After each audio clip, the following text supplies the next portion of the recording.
मायबाप हो, वेदात पुराणात सर्वत्र नामाचं महत्त्व सांगितलेलं आहे.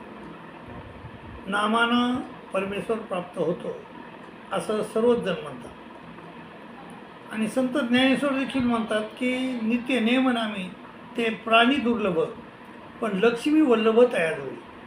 जे नित्यानं परमेश्वराचं नाम घेतात ते प्राणी दुर्लभ आहेत, क्वचितच दिसतील तुम्हाला, परंतु खरा परमेश्वर तर त्याच्याजवळ सापडेल तुम्हाला.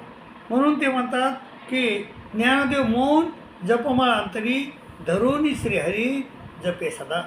म्हणून संत ज्ञानेश्वर म्हणतात की बाबा भल्या माणसा मौन धर, अंतरीची जपमाळ खोल आणि परमेश्वराचं चिंतन कर. तर असं गीतेत देखील म्हणलेलं आहे. गीतेत काय म्हणले की जर तुम्ही आयुष्यभर नाम घेता, परमेश्वराचं चिंतन करता, तर तुमचा जन्म कुठं होईल? प्राप्य पुण्यकृता लोका नु सित्वा शाश्वती समा सुचिनाम श्रीमाताम गेहे योग भ्रष्टो विजयते. याच जन्मात जर तुम्ही नाम घेतलं तर तुम्हाला एक तर परमेश्वर प्राप्ती होईल, नाही तर तुमचं अधुरं जर नाम सुटलं, अधुरं जर चिंतन सुटलं तर तुम्हाला प्राप्य पुण्यकृता लोका नुसितो शाश्वती समा सुचिनाम श्रीमाताम गेहे योग भ्रष्टो विजयते.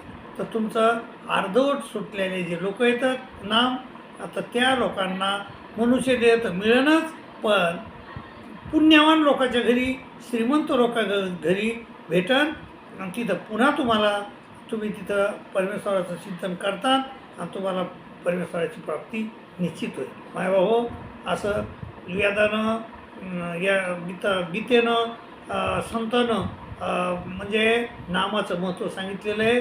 नाम त्यामुळं आपण सतत नामस्मरण करायला पाहिजे अशी माझी तुम्हाला विनंती आहे. दंडवत प्रणाम, दंडवत प्रणाम, दंडवत.